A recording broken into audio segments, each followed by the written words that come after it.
Well, welcome back to the channel. Today we're going to talk about Philips Hue light bulbs and see if they can be used as your lighting in any sort of video. So on this side, I'm being lit by an incandescent light bulb. So let's turn that off.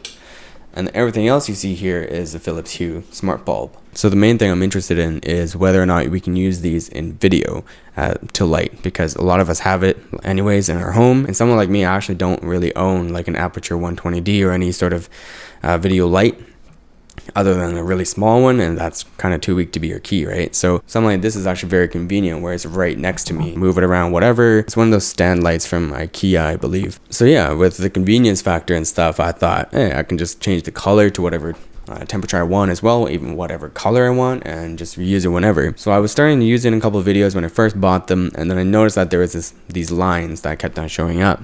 So if I change the shutter speed, I often shoot at 60 frames per second, which means my shutter speed is generally at 1/125.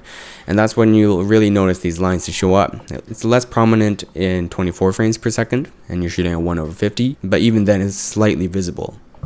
And if you raise your shutter speed even more, it becomes more prominent. So if you change your shutter speed to 1/100 like I have just now, it should clean things up. And then likewise, when you're shooting at 24 frames per second, I think 1/50 is okay. I'm not 100% sure, but 1/40 I think is for sure okay. I'm shooting at 640 ISO f2.0 1/40. So I mean, it's decent output. It doesn't mess up my skin tones. This isn't a very serious video, right? It's just quick little stuff I do at home. So if I don't really want to have to set up a softbox every time I'm shooting something simple like this, so this is a nice convenient solution. I did this test once before, again with the EOS R and the Blackmagic Pocket Cinema camera. With the Pocket 4K, I generally shoot at 180 degrees shutter angle instead of shutter speed.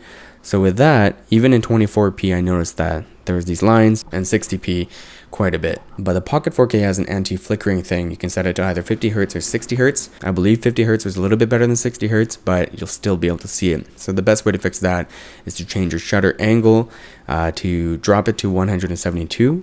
I believe it was just one notch down. Pocket, I changed the shutter angle now to 172.8 degrees.